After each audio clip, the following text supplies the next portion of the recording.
God is good, God is good, God is good. Alam niyo sa ating pagsamba, isa po nagrema sa akin kaninang umaga.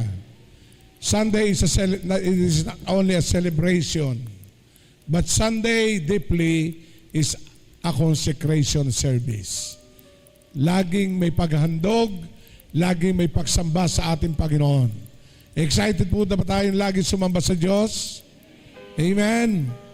O sabi mo, I'm so excited and I'm glad you are here today.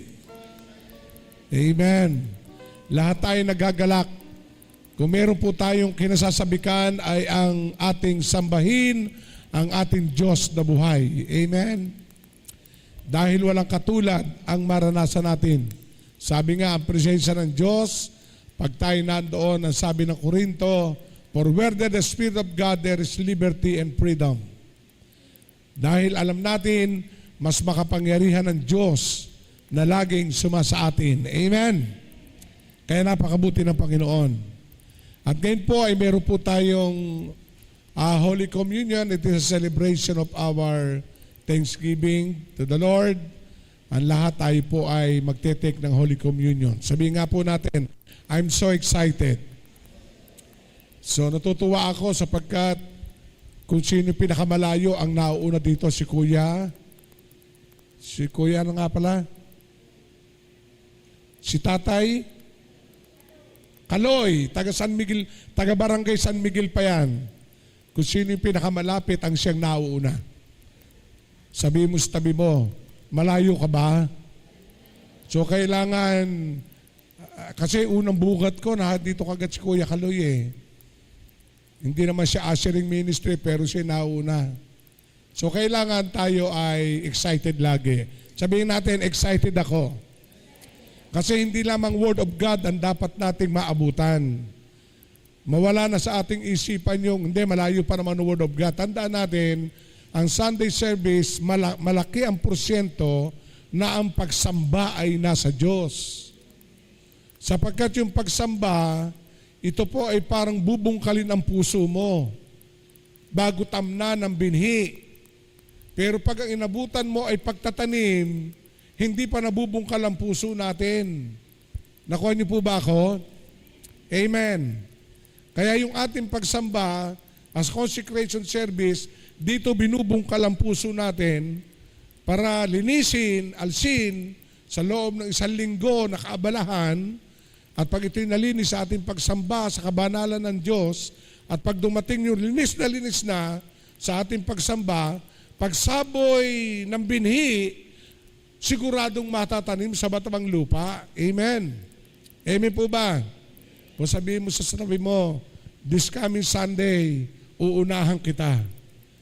Okay, sabihin mo sa sabi mo, kahit malayo barangay ko, mauna ako sa iyo. Amen. Amen po ba? O palapakan nga natin, Panginoon, sa buhay ni Kuya Kaloy. No, nagsosolo pa siya. Ay, nandito si Roldan, siya nag-aatsikaso. So, ganun ang gawin natin. Kasi kung sino pinakamalayo, ang siyang ang agang dumating. No, ayoko na sabihin pinakamalapit, abay uusod-usod ang pagdating. So, kailangan excited tayo. Ay, ang Diyos ang parangalan natin kahit sa ating oras ng pagdalo. Amen. Amen po ba? Kasi tulad sabi ko nga, sa pagsamba, binubungkal ng Diyos ang puso natin. Bubungkalin yan. Hahalukayin ng Diyos ang puso mo. Yung imperfection, yung kahinaan, lahat. Sa maghapon, sa 2 linggo, may lumalaman dyan. Pero pag tayo nagsimula sumamba sa Diyos, nabubuklat yan. Nililinis tayo ng Panginoon. Kaya pagsaboy nung salita ng Diyos, wow, tutubo at tutubo agad. Amen. So palapakan natin ang Panginoon. Kaya yun ang ating goal ngayon. Sabi nga na po natin, nagpagawa si Pastora ng The Lord has done great things. Sabi nga natin great things. So tayo po yung nagpapagawa ng isang napakagandang signage na yari sa fiberglass. Ilalagay po dito. Tatanggalin natin ito. uti-uti na. So 16, ako'y nasa Cavite, ay siguro ipipick upin na namin yon. Fiberglass, ang ganda. Na yun ay, pag Sunday, kahit gabi, nakabukas yun. Manginginang ang pangalang Jesus. Amen? So, pag-pray natin yun. Medyo may kamahalan, pero alam natin, pag sa Diyos naman, ay walang murat, walang mahal. Amen? Amen ba?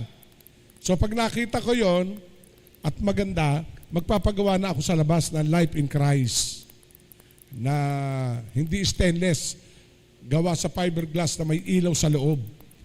Praise God. Amen. Kaya glorious. At kinausap ko ang ilan sa finance, pati ang committee.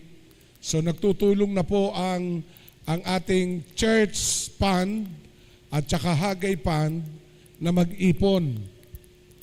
Kaya yung pong ating tithes and offering, yung bawat natitira buwan-buwan, by faith, lagi may matitira, Mr. Cathy, ang ating finance, ay doon na tuyuhulog.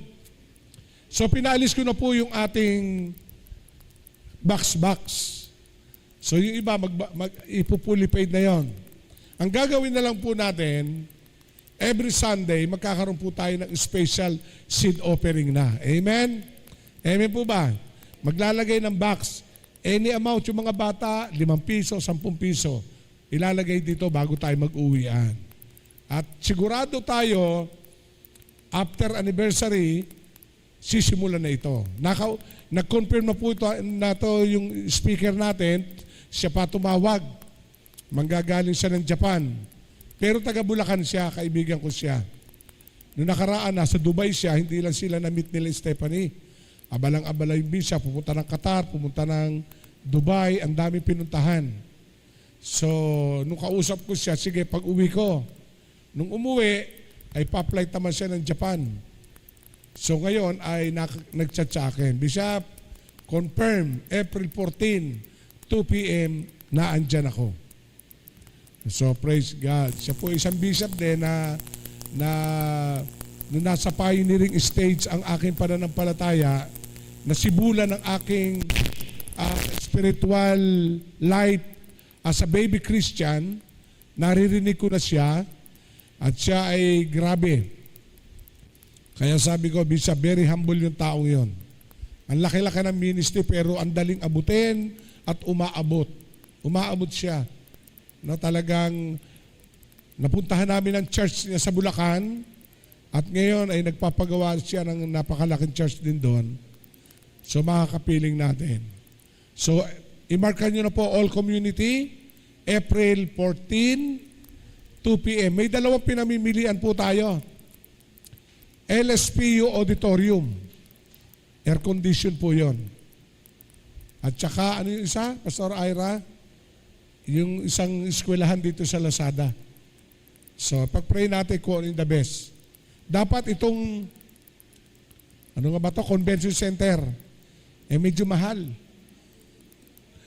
So, medyo mahal. Ay sayang naman at dadali na lang natin sa Hagay yung iuupa doon.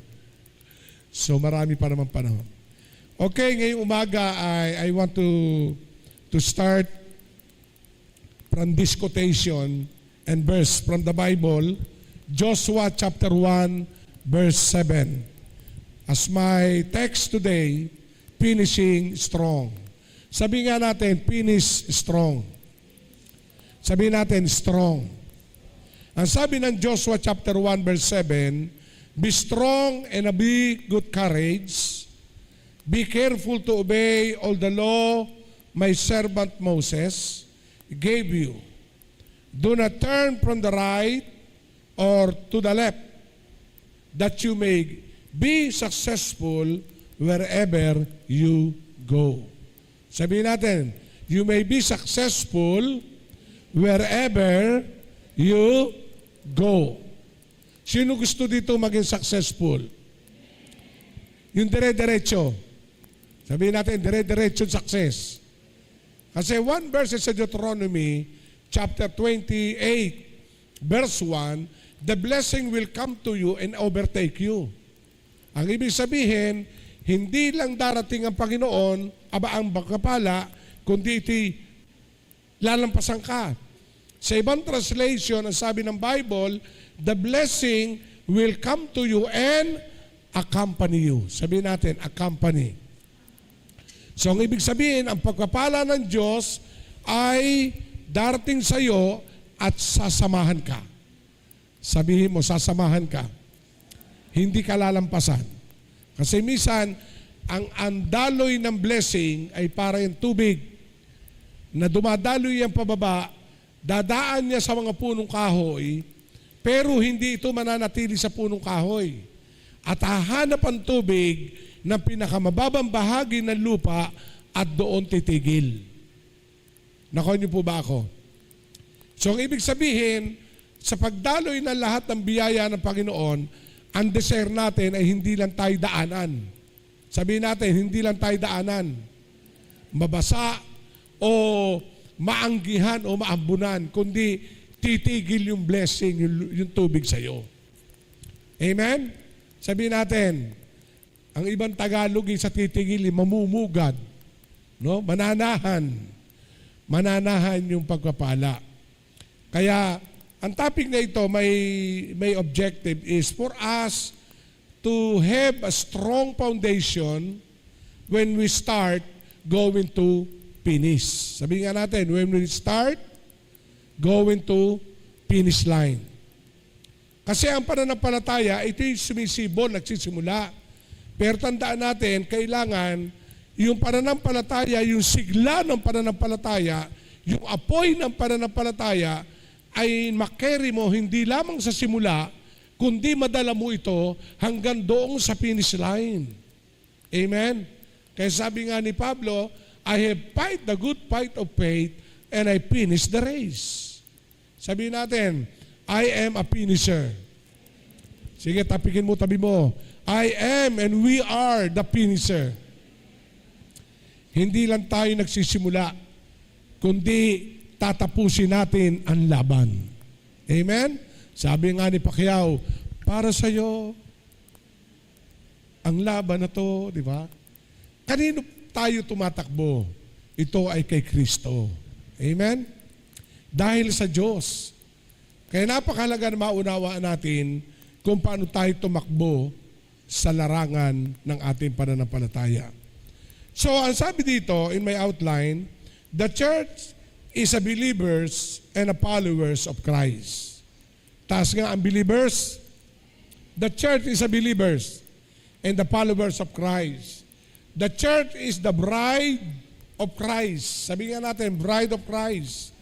In the book of Revelation, tayo daw ay ikakasal sa ating Panginoon pagdating ng panahon. Pero dito sa lupa, ang kasalang tinatanggap mo ay ang iyong pagmamahal ng pag-ibig sa tagapaglitas mo kahit hindi mo pa siya nakikita. Kaya yung iyong pananampalataya, naikasal ka dyan. Sabihin mo, naikasal ka. Kung iniluhod mo ang puso mo sa Diyos at kinilala mo ang Panginoon bilang tagapagligtas, sa pananampalataya, ikay naikasal na. Ang ibig sabihin, binrek mo na yung dating pinaniniwalaan mo. Are you with me? Hello? Kasi yung iba naniniwala sa apoy-apoy, naniniwala sa anumang nakalagay dyan sa sulok, naniniwala sa aka-aka, kuro-kuro, na walang basihan sa Bible. Pero nung nakilala mo ang tunay na Diyos sa magitan ng Biblia, ang pananampalataya ay sumibol sa puso mo, doon ka biglang nagdesisyon na Panginoon, ikaw nang aking pupurihin. Ikaw na ang aking sasambahin. Ang ibig sabihin, ang puso mo't buhay ay hinandog mo sa Diyos na yung tagapagligtas. Kaya dito pa lang sa lupa, ituring mo ng iyong pananampalataya ay hindi dahil ikay nasa church ng life in Christ, kundi ikay na ikasal sa pananampalataya ng iyong paniniwala mo ay pinapasok mo ang tagapagligtas sa puso mo. Amen. So sabihin mo sa tabi mo, maligaya ako sa pananampalataya ko. Are you happy true? O sabihin mo sa likod, maligaya ka ba sa pananampalataya mo? O, may isang estudyante nung po ako'y nagpapastor, sa Los Baños at ako'y nagturo sa UP. Hindi po sa universidad ng Bible study. No? Doon sa malaking library, meron po akong kumpare, kaibigan, na nag-start ng student group doon. Ngayon naging church na yun. Ang sabi niya sa akin, Kuya, imbitahin kita sa isang prayer meeting. Ang prayer meeting na alas 5 ng madaling araw, by the way. Sabi ko, saan? Alam mo yung library. O sige. So, yun ay si Pastor Ed Pilapil. Punta ako doon, mula doon sa gate, nilakad ko na lang, nandun. Then nag-share ako Word of God. Alam niyo, after my sharing the Word of God, may isang lumapit sa akin. He is a UP student, nagmamasteral. Ang sabi niya, Pastor, ba't ganun? Kala ko ba si Lord mapagmahal, maluwag, pero parang ngayon, nung tinanggap ko si Lord, ang hirap yatang sumunod. Dahil ang dami kong dapat baguhin. Di ba? Amen? So yung lifestyle niya lahat. Sabi ko, alam mo Brad, para sa'yo mahirap kung sarili mo lang gagawin. Kaya nga ang pagkakilala sa Diyos ay paghahandog na yung sarili. Dahil yung sarili mo ang unang-unang kalaban mo sa Diyos. Yung kagustuhan ng yung sarili. So ang gagawin mo dapat, hindi ka lang makikinig na salita ng Diyos, kundi yung sarili mo, ipapailalim mo sa kapangyarihan ni Kristo at si Kristo na gagawa, madali lang sa buhay mo. Napangiti siya, hindi ko alam, tinake niya yon. So, then the following weeks, hindi kami nagkita, then dumating uli, ako ulit na nag-share ng prayer meeting na ando, nakangiti na siya. Say, oh, Pastor, thank you, wow. Bakit? Isang buwan yata niya. Oo, kasi umuwi po ako sa promise namin. Alam niyo, Pastor, totoo pala. Bakit? Kaya pala ako nahihirapan, ayaw ko pang i-give up ang sarili ko. Pero nung ako'y umuwi, talaga i-give up ko sarili ko. At mula noon, nabago ako. Bakit? May katulong akong baguhin ang sarili ko. Ito ay ang nagmamahal sa akin, si Jesus. Amen? Amen mo ba? Kaya sa buhay natin, hindi natin kayang baguhin ang sarili natin. Only God can change our life. But we need to be strong. Ang sabi nga dito kay Joshua, si Joshua during that time, he is a young age. In the young age, young people in other words. During the time of Moses, no, kasama na siya. Hindi lang siya Joshua, lumabas sa book of Joshua. Kundi from the book of Exodus, when God called Moses to lead the Israelite going to the promised land, Joshua is also the eyewitness of everything sa buhay ni Moses. Kaya si Moses ang daming discouragement when he lead the people of God. Ang daming journey niyang naranasan. Pero nung si Joshua na ang naging successor, tinawag si Joshua, he is a man with a good courage. Bakit? Sapagkat sa kabila ng journey ni Moses, hindi siya na-discourage. Sabihin mo sa tabi mo, hindi ka magdi-discourage. Kasi merong encourage, may discourage, may, ano pa ba yung isa?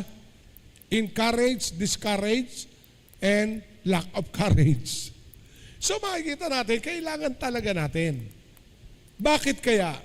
Ang sabi dito ng Panginoon kay Joshua, be strong. Sabihin natin, be strong.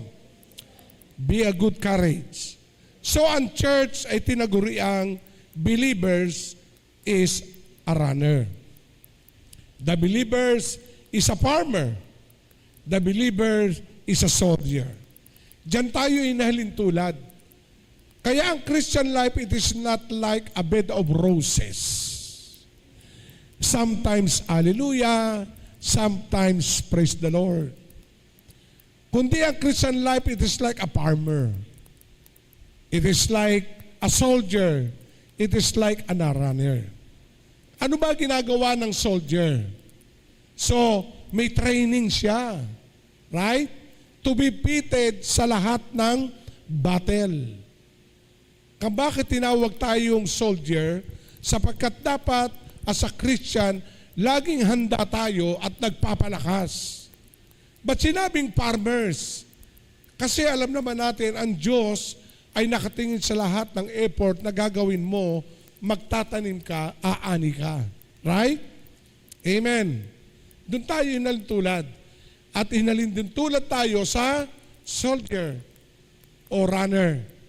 Ang ibig sabihin, tayo tumatakbo, hindi lang basta mabilis, kahit mabagal, ang mahalaga, makarating ka sa finish line.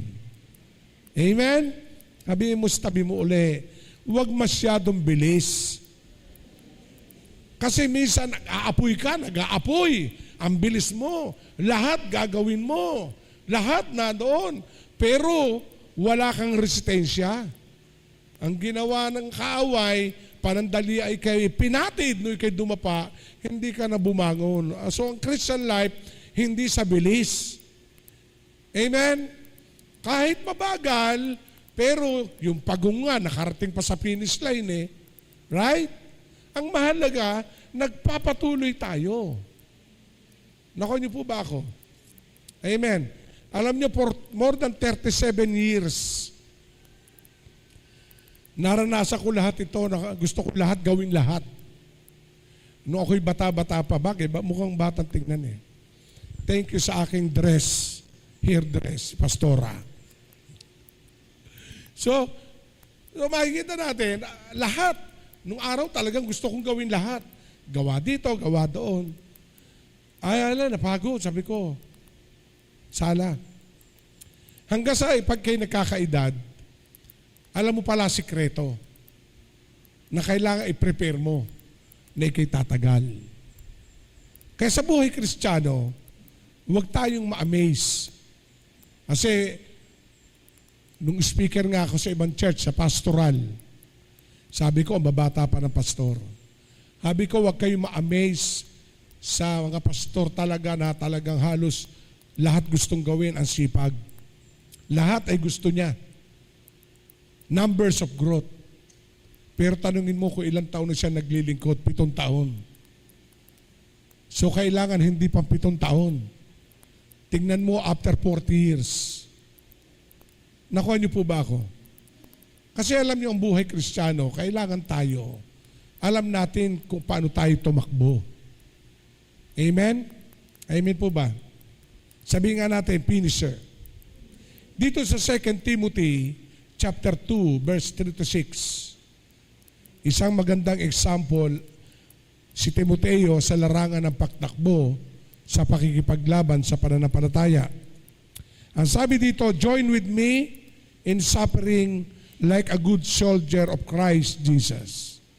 Sabihin natin, suffering like a good soldier of Christ Jesus. No one serving as a soldier get entangled in a civilian affair, but rather try to please his commanding officer. Katulad daw ng soldier, ay talagang you need to please anybody, but we need to please the commanding officer as a soldier. Kundi ang Panginoon ang ating commanding officer.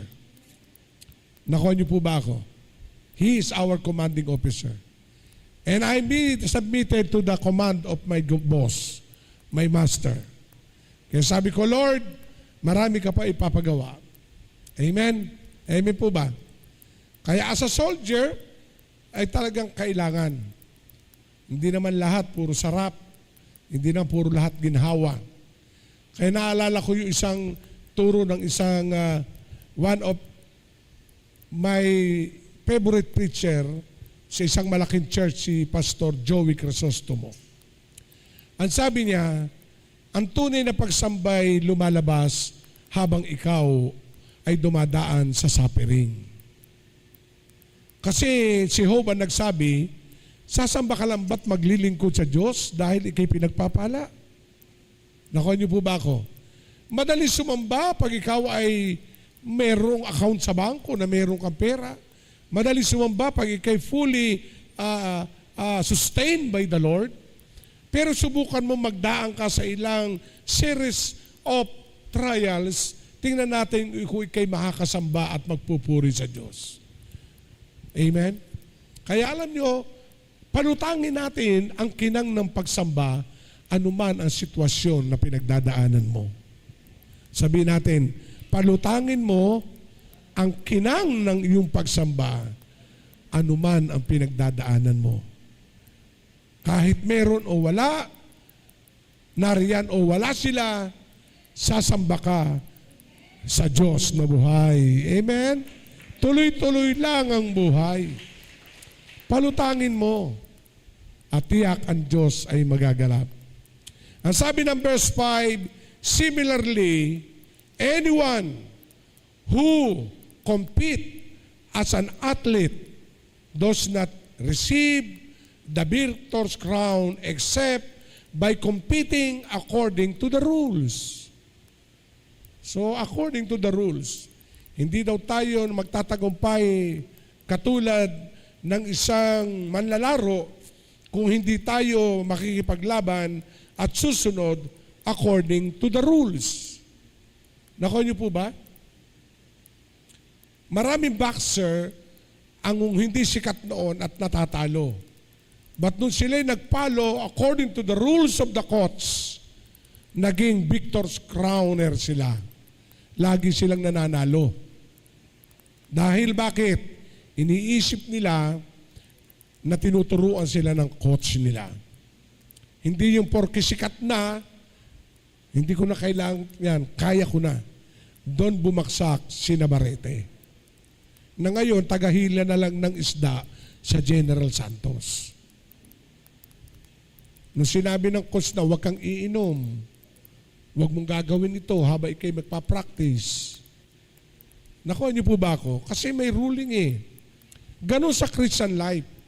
Do not misinterpret that your cell leader, your pastor, giving you the rules. It is for your own good. Sabihin nga natin, do not misinterpret the command, the guidance of your cell group, your pastor. Kasi baka minsan, ba't pa nakikelma naman ako ni Ate Aya? Ba't ang aming Ate Eli lagi na lang ganito? No. It is for your own good. Sabi nga natin, it is for my own good. Kasi kami ang tumatayang coach ninyo. And as your bishop, I have also coach. Meron din nagko-coach sa akin.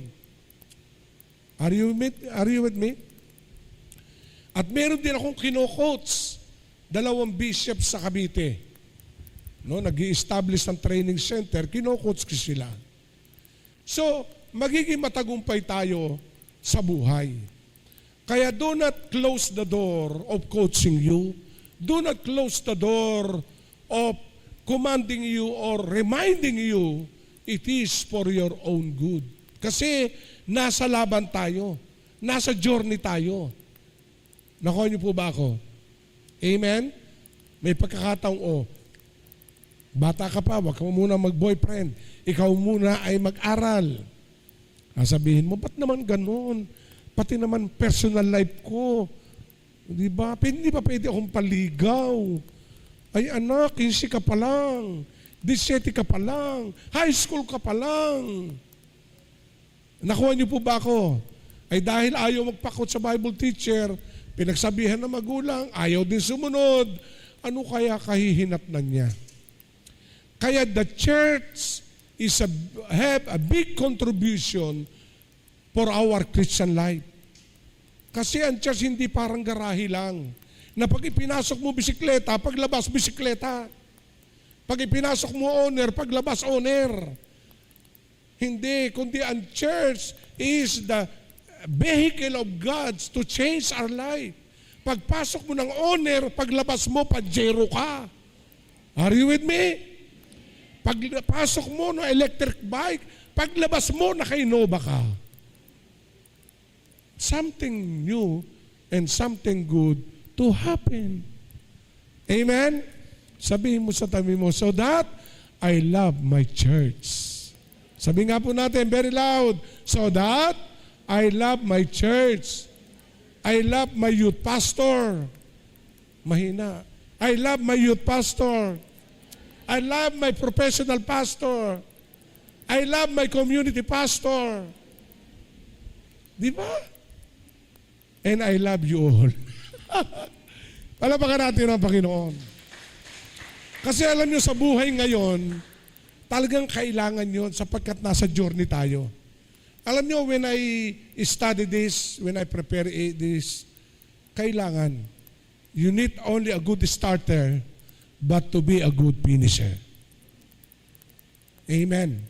Kaya yung sinisimula ng Diyos sa'yo, according to Philippians chapter 1 verse 3, that He who began a good work in you, He will carry it on to completion. Carry it on to completion. Amen? That He who began. Sino nagsimula? Si God. That He who began a good work in me, He will carry it on to completion. Oh, di ba? Praise God, kahapon dumalo yung panganay kong kapatid. Kasama yung kanyang mga anak. Yung isa seaman, yung isa kasama nila Stephanie sa Dubai. May ipapadala kami. Pinadala ni Mama Susan ng mga pambuntis. Hallelujah. Sabi ni Steph, ang mahal po ng damit dito. Ay, ang nanay naman, excited. Papa, pumunta tayo doon, ha? Ay, pagkatating doon, pa, naiwan ako pitaka ko. Adi ayos. O, yan, bayad. Amen po ba? Mamaya, Lazada, ano yan, ang dami. Ayan, in-order ko, pang buntis. Okay, bayari. So excited, at ako'y natuwa. Think about this. Even the family ay hindi pa solid Christian, they put respect to me. In other words, naniniwala sila sa prayer ko. Kaya talagang nasharean ko sila, yung asawa niya, yung mga anak niya at yung manugang. Kaya sabi ko, thank you for visiting me. Tapos, beso-beso, hug. Salamat sa prayer mo, Bishop. Napakabuti ng Panginoon. Kaya Christian, we must be ready to minister your people. Kasi alam nila na ikay nadalo. Huwag kang mahihiya na ipag-pray sila. Dahil alam nila, may solusyon na manggagaling sa iyo dahil ikaw ay pinangungunahan ng Diyos. Alamin lagi natin ito. So let us go to our text, main text, 2 Timothy 4, 1 and 2. Why God charge us to finish strong? May tanong nga naman talaga sa sarili natin.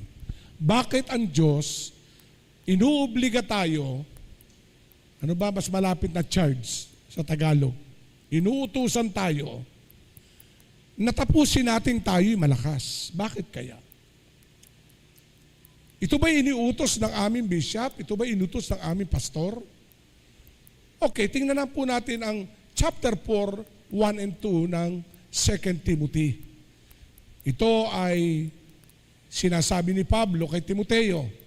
Ang sabi dito ng Panginoon sa kanya, I charge you them therefore before God and the Lord Jesus Christ who will judge the living and the dead. Very accurate.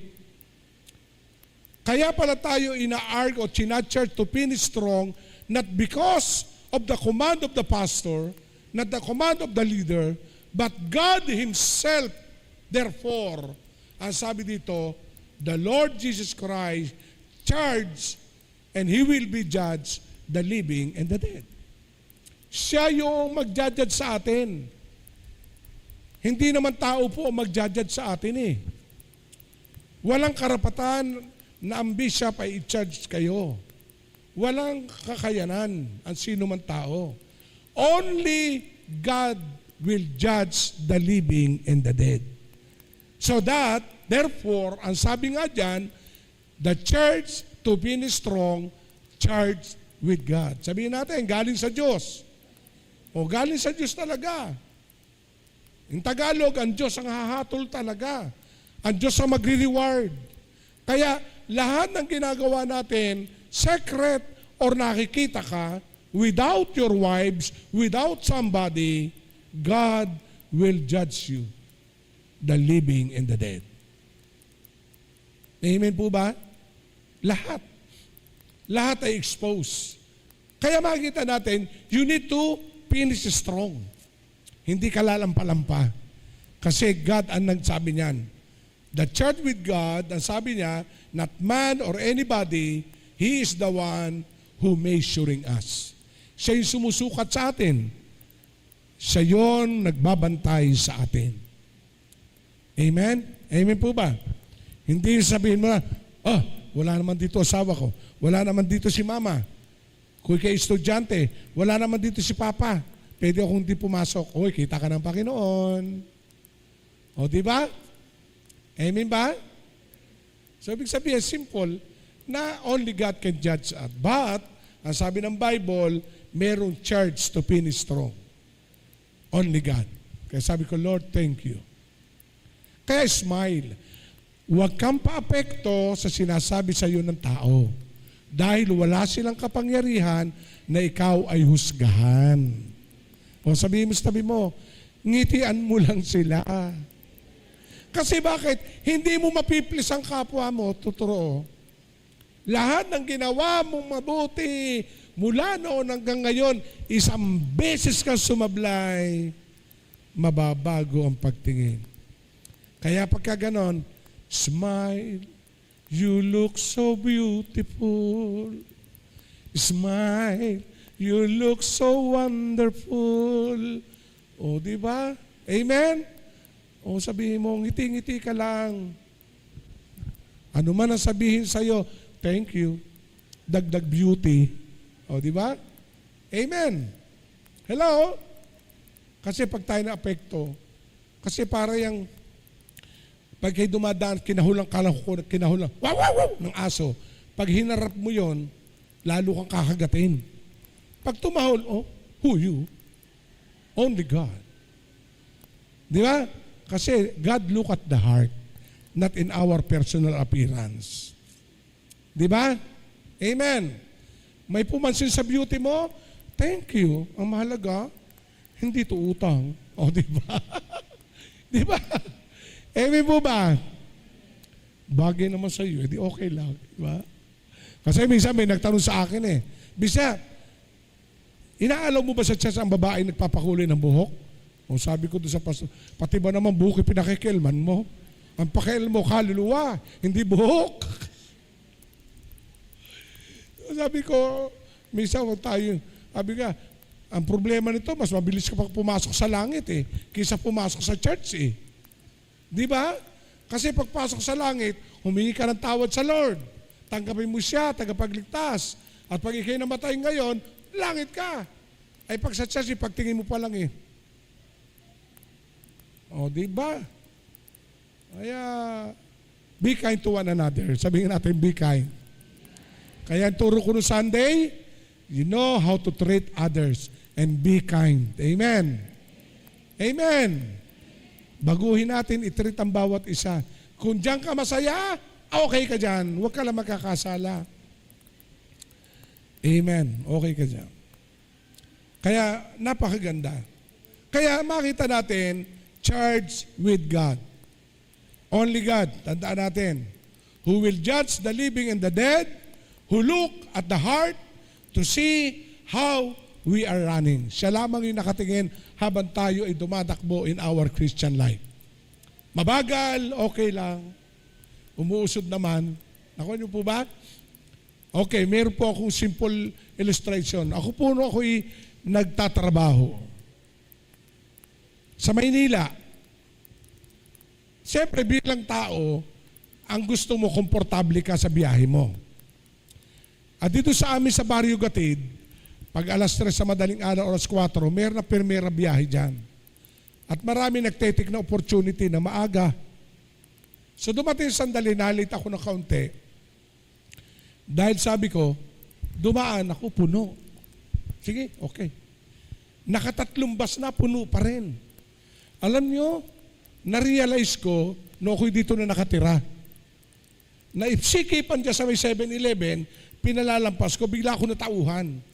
Sabi ng Lord, sige nga, pag tininan mo na ikay komportable pagsakay, hindi ka aalis sa kayo na tatayuan mo. Kung sumakay ka, ang ginawa ko, sumakay nga ako. Sabi ng konduktor, tatayo ko kayo, okay lang. O di o. Ang nangyari sa akin, umuusod naman ako. Yung nga lang, nakatayo. Ganun sa Christian life. Ang mahalaga, umuusod ka, kahit medyo hindi komportable nararanasan mo. Di ba? Hello? At one day, makikita mo, kahit mabagal, sure pala ang Lord ang timing. Pagdating ko ng Alabang, nakaupo ako. Sa unahan pa, relax na relax ako. Di ba? Kasi wag natin kaagad hahanap tayo ng comfort. As a Christian, in our journey, sometimes, meron kang pagdadaanan. But remember this, hindi para ikaw ay saktan ng Diyos, kundi palakasin ng Panginoon. And you know, and doon mo marirealize, ay praise God, tinuruan akong maghintay. Amen. Kasi yung fruit of the Holy Spirit, hindi natin masasabing meron ka kung hindi mo mararanasan yung patient, yung kind, yung love. Inaalaw na talaga ng Lord para makita mo, nung dumaan sa iyo, natira, hindi tangkay na lang. O, di ba? Amen. So, sabi mo sa Lord, Lord, thank you. Kaya, the one who look at the heart to see how are running. Napakahalaga nun. Ano sabi ng 1 Samuel 16:7? But the Lord said to Samuel, do not look at his appearance. Huwag kang titingin sa kanyang appearance. Or at the height, or at the stature. Because I have refused him. Ang sabi diyan, for the Lord does not look to see the man sees, for a man look at the outward appearance, but the Lord look at the heart. Sabihin natin, look at the heart. Kaya habang tayo tumatakbo, hindi ka tinitingnan ko, napapagod na o ano man naranasan mo. God look at the heart. Palalakasin ka ng Panginoon. Amen. So, another one is charged with God's Word. The Word of God charge us. In 2 Timothy chapter 4 verse 2, ipangaral mo ang salita ng Diyos, pagsikapan mong gawin yan at palakasin ang kanilang loob sa pagitan ng matiyagang pagtuturo. Sabihin natin, huwag mo silang pagsawaan. Huwag kang magsawa. Amen? Pagsikapan mo ng matiyaga. Kung meron tayong pamilya na hindi pa Christian, maging matiyaga ka lang. Dahil ang Diyos naman nakikilo sa kanila. Amen? Yung nga sumunod sa akin, si Arnel, yung asawa niya nung narat sa Pilipinas siya, sinisharean ko. Nako, talaga ang dami. Talagang ang daming reason. At sa aming baryo, kung meron nag-aalaga ng altar, doon church, traditionally, siya yung nag-aalaga at nagpapalit ng damit doon sa altar. Siya yun. Ang hirap tibagin, pero naging matiyaga ako. Lagi kong sinisharean. And now, nung siya nagpunta ng Hong Kong, ang natiran mga kaibigan ay mga Christian. Doon niya napagtimbang-timbang, totoo pala sinasabi ng aking bayaw. Kaya ngayon, she is active member and leader ng isang church na malaki sa Hong Kong. Kaya, ang Diyos ang may hawak sa puso ng tao. Amen. Kasi ito minsan sabi ko, ang salita ng Diyos nagbibigay ng liwanag. Pero minsan bilang Kristiyano, inihaharap natin ang salita ng Diyos, hindi liwanag kundi nakasisilaw. Imbis na sila ay maliwanagan, nasisilaw siya. Yung bang kada pagmamali, ibersang gagamitin mo. Nakuha niyo po ba ako? Hello? Huwag natin gagamitin ang verse sa isang pagkakamali para mong isinasalag sa kanya ang silaw ng Biblia. nagiging perfectionist ka. Ipag-pray mo siya at huwag ka manghinawa, buong tiyaga. And one day, sa pinapakita mong pagtsatsaga, ang Diyos ang kikilos sa kanya. Amen po ba? The same in our Christian journey. Marami tayong dinidesire. Pero, tiyaga-tiyaga lang. Amen. Huwag mong ibubuhos kaagad ang lakas mo dahil mahaba pa ang takbuhin. And today, I realize the word journey. A simple word, yung resistensya mo, kailangan ihanda mo. Naku niyo po ba? Yung competence mo, ihanda mo. Kaya makikita natin, ang word nagpapaalala. At ito nakita ko in our Christian life. Pag ayaw mong mag-pray, doon ka mag-pray. Naku niyo po ba ako?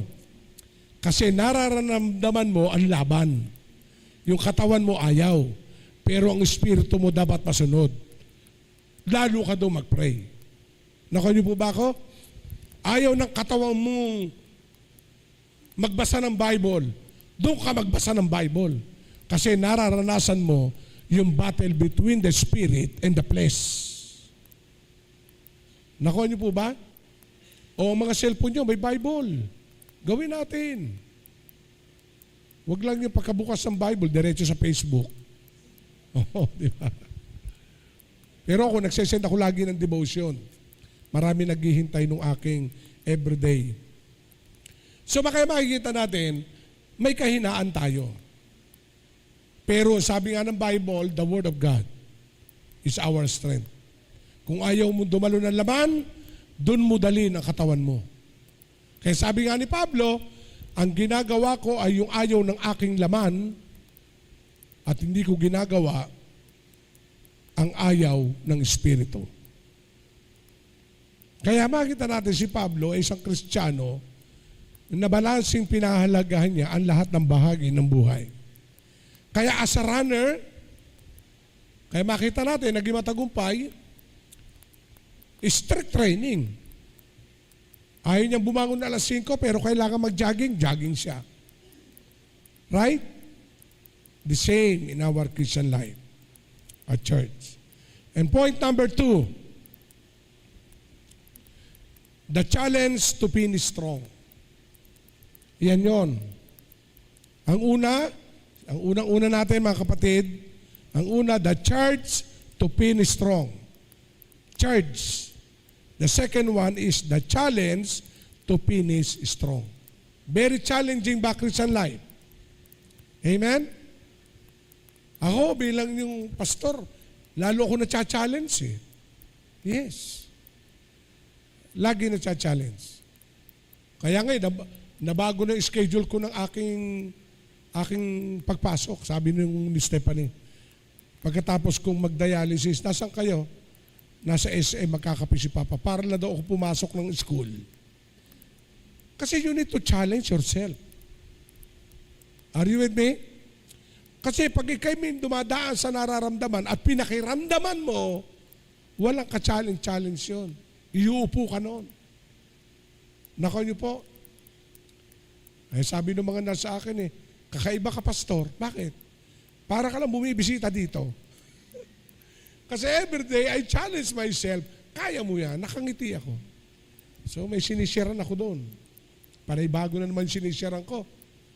Yung bang araw-araw, kada idadialysis si Lasing. Sabi ko, Manong, naka 4 kantos so kanina. Pag daw siya nakainom ng Alfonso, kulang pa yon.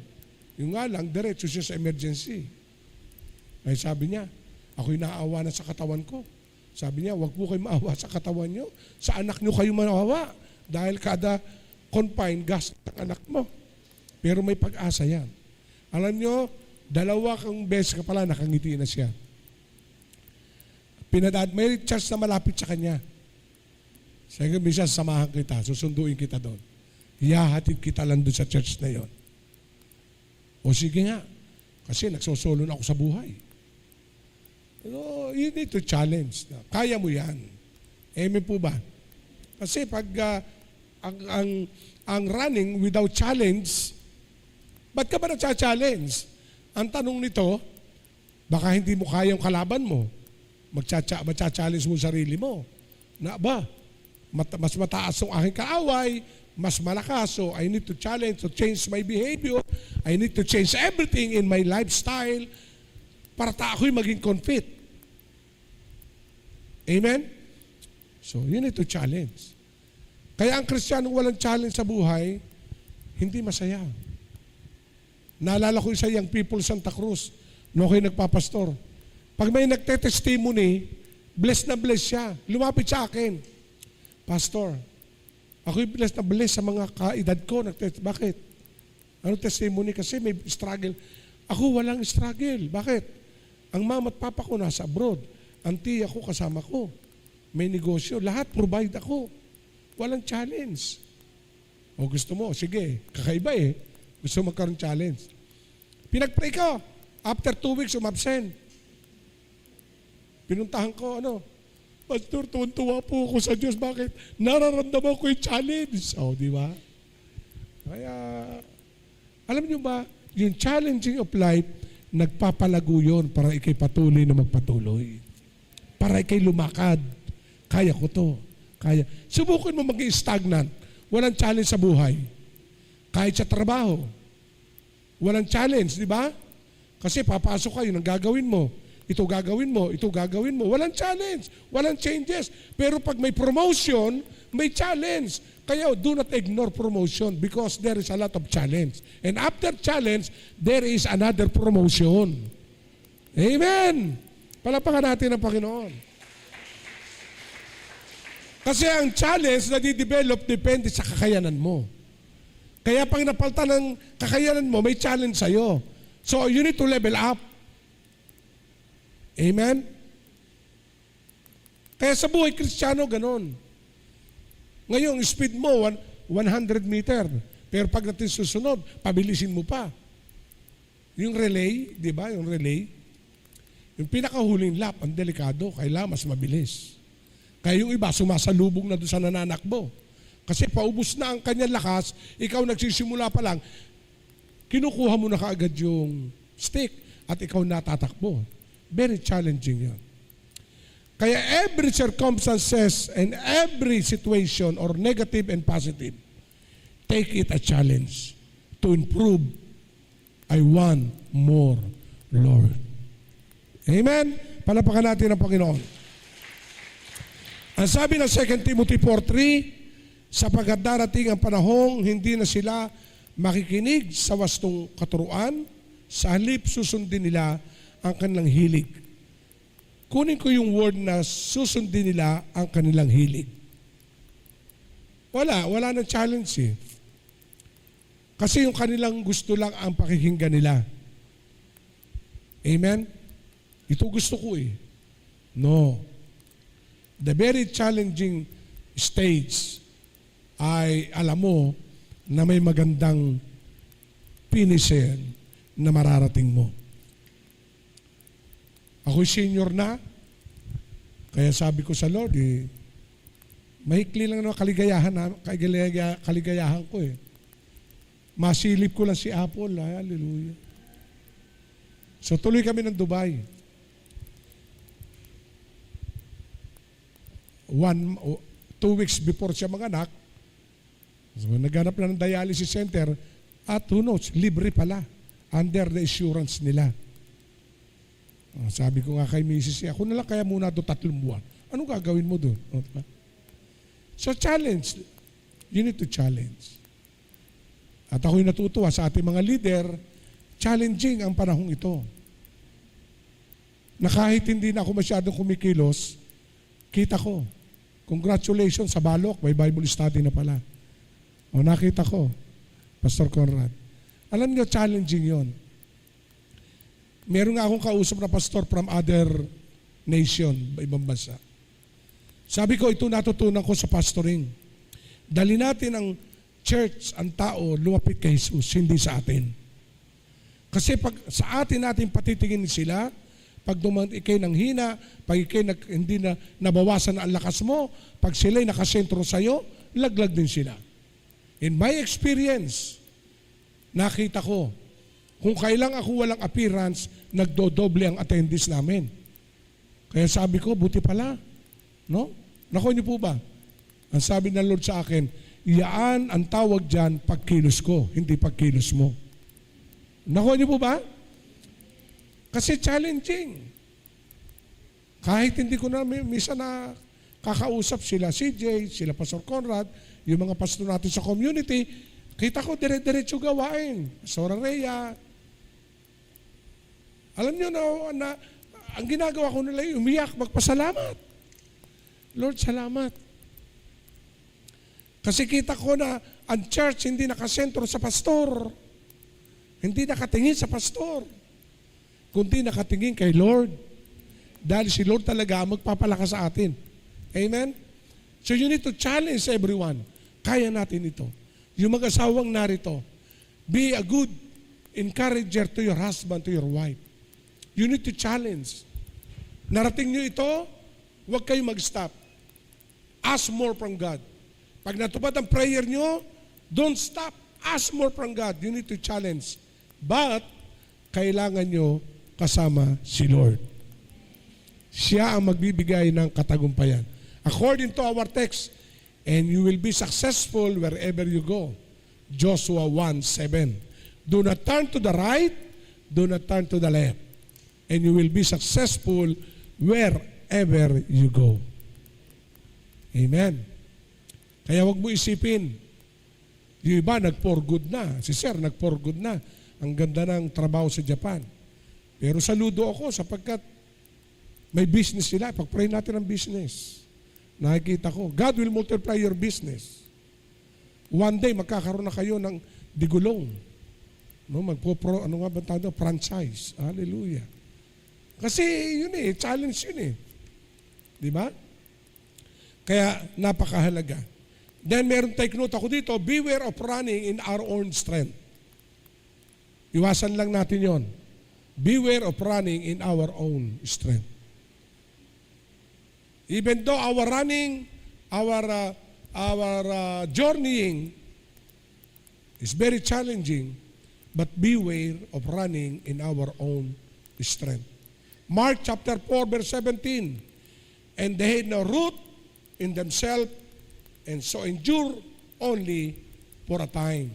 Afterward, when tribulation or persecution arises for the Lord, for the word's sake, immediately they stumble. Ang bilis na wala. Kaya napakahalaga ang magtiwala sa lakas ng Diyos. Amen? Running in the strength of the Lord, in other words. Hindi sa atin lakas. Okay, number two. Challenging time, turn away aside. Kasama po yun sa point number 2. Challenge. Kailangan yung time, you need to challenge your time. Hindi sila makakarinig ng katotohanan sa halip, ibabaling nila ang kanilang pansin sa mga alamat. Kasi maraming prinsipyo na kalat. Pero wag tayong mawawala doon sa right direction to be trusted in His Word. To turn away aside. Kasi minsan ang i-adapt natin, principle of men, principle of businessmen. Samantalang ang corporate world, ang ina-adapt ay principle of spiritual value. Baliktad. Yung mga nasa corporate world, mga negosyante, na mayayaman, nag-i-invite siya ng mga pastor, nagseseminar. Kaya yung mag-asawang pangilinan, ang kanilang negosyo ay nagtitraining sila. Yung asawa ni Laksa, ni Maricel Laksa, this couple is a Christian, a motivator. Grabe nag-i-invite sa kanilang mga corporate world to challenge them, all managers, about the spiritual value. Pwede mo silang tingnan, yung mga kaibigan mo naging successful, but do not copy Huwag mong kopyahin sila sapagkat may kaibahan para sa iyo. Dahil ang Diyos ang nagbibigay sa iyo ng principle. Amen? Yung kaparaanan ng sa Panginoon. Lord, ano kaparaanan sa Diyos? So kung gusto mo makialam sa iyo ang Diyos, na maging kakampi mo, isama mo sa negosyo mo ang Diyos. Isama mo sa iyong pagtakbo. Isama mo sa iyong pagtatrabaho. Isama mo sa pag-aaral mo. Nakuha niyo po ba ako? Hindi lang sa oras sa kailangan mo siya. Kaya pag dumating ang lahat-lahat, si Lord ang kakampi mo. Si Lord ang magsusustain sa iyo. Sabi mo, si Lord ang magsusustain sa iyo. Kaya do not turn aside to the right or to the left. So, you need to be watchful. Then lastly, number 3, choosing to fight, to finish, and keep. Kailangan piliin natin, lumaban pa rin hanggang sa katapusan. Pero, you keep the faith. You keep the very important treasure, which is, ito yung pagkakilala mo sa Panginoon. Amen? Huwag mangyari na naabot mo at lumapit ka sa pangarap mo, na layo ka naman sa Diyos. Nakuha niyo po ba ako? May sumisikat ngayong vlogger. She is from Japan. Siguro nakikita niyo yun. Nagulat ako sa testimony niya. Nung in-interview siya ni Tony Talk, kakaiba sa lahat ng vlogger. Yung iba content. Pero siya glorifying God. Nakuha niyo po ba ako? Dati nagtatrabaho siya as a caregiver sa Japan. Swelduhan. Pero ngayon, milyon na kinikita niya. Kasi alam niyo, pwede ka, pero iba ang kaparaanan ng Diyos ng promotion. Promotion is not come from the east or west. Promotion comes from God. Remember this, the blessing will overtake you. But do not forget godly way of living. The more you bless, do not change the lifestyle of your present buhay. Magbago ang lifestyle ng giving mo. Lalo ka maging generous. Siya grabe. Yung mga kapatid niya, at ang kagandahan, nung nalaman ko, Christian pala from Mindoro. Biglang nagtap yung pastor sa kanya. So makikita natin, nakita ko, may dahilan kung bakit ka i-bless ng Lord. Yes, to sustain your family. But deeper to that, connected for the evangelization and kingdom of God. Kaya makikita natin, you need to fight and finish, but to keep. Ano sabi dito 2 Timothy 4:7? Pinagbubuti ko ang aking pakikipaglaban, natapos ko na ang dapat kong takbuhin, si Paul to, kay Timothy, at natili akong tapat. Sabihin nga natin, sabay-sabay.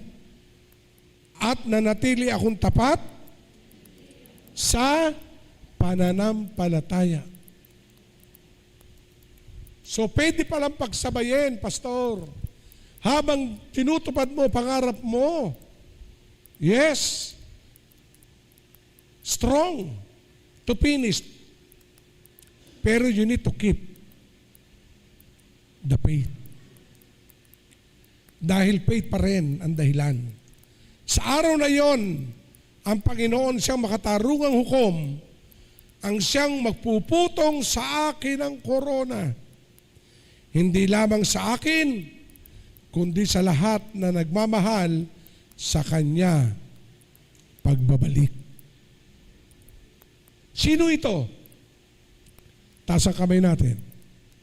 Sige po, taas ang kamay. Ituro mo sa sarili mo, ako yun. Palapakan natin ang Panginoon.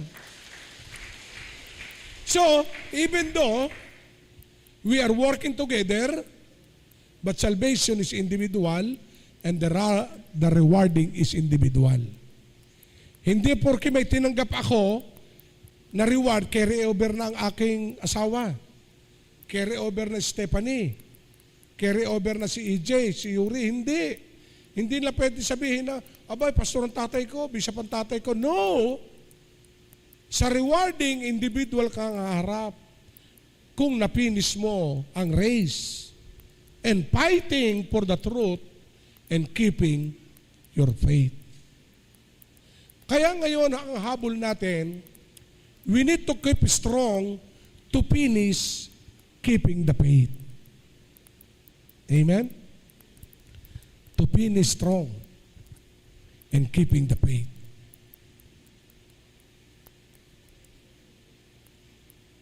Ako excited, uunlad kayo lahat. Nakikita ko, sa mga testimony nyo, promotion after promotion, and even the church nakakaranas ng elevated growth, even quantity, quality, financially, everybody bless. Kasi lagi niluluhod ko, tayo na ating kiniklaim. Pero ang aking paalala, habang tayo papalapit sa finish line, you need to fight. For what? Fight for the truth. And keeping the truth, remain faithful to your faith. And go back to my introduction, ikinasal ka sa pananampalataya mo. Dahil nung inuluhod mo ang sarili mo sa Diyos, puso ang naging puhunan mo upang sambahin mo, Panginoon. At pagdating ng araw, sa rewarding, hindi na dito yung sa lupa. When you face the King of Kings, there is a grand wedding and the bride, we are the bride together with Jesus Christ. And I am so excited. We are so excited. So that we need to keep strong and stronger. Sabi nga natin, I start strong, I want to finish very, very strong. Tayo po'y tumayo.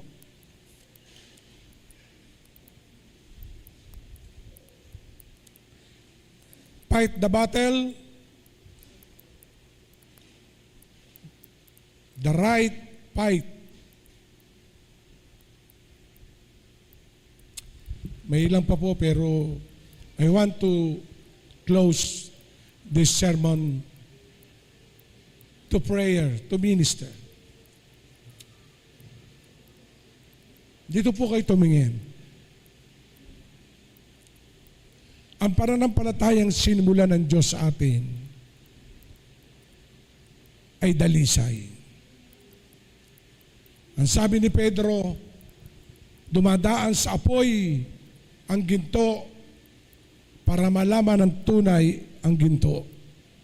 Ganon din ang pananampalataya.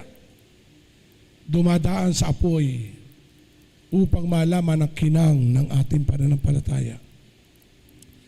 We are so blessed because our faith, the object, is Jesus, not your pastor. The basis of our faith is the Word of God. It's not the miracle, it's not a blessing, it's the basis. It's not what happening, promotion now to you. Hindi dahil kay righteous, dahil ka binibless. Dahil ang Diyos, He is a good God. He is a good God. Be closer unto God. Fight your faith. Fight and keep your faith alive. Shall we sing? Let us worship Him. Shall we sing that song? Jesus, we enthrone you. We proclaim you are King. Jesus, We enthrone you. We proclaim you are King. standing here Standing here in the midst of us. we raise you up. We raise you up in our praise. Sing it. Jesus, we enthrone you. We proclaim We proclaim you are King. He's standing here. In the midst of us, we raise you up in our praise. And Lord, as we worship you, And as we worship in your throne, and as we worship in your throne, and as we worship in your throne, come Lord Jesus and take for the last time as we worship and as we worship in your throne, and as we worship in your throne, and as we worship in your throne, come Lord Jesus and take your place. Lord, thank you. Take our place. Take your place. Take our heart, our home, our business, our schooling. For every student, employee, take every offices. And Lord, we pray to keep us strong. Like food, He finished strong. Salamat dakilang Diyos for reminding us always that we are only here but to worship you, to keep us always very strong, to finish the race. In Jesus' name, amen.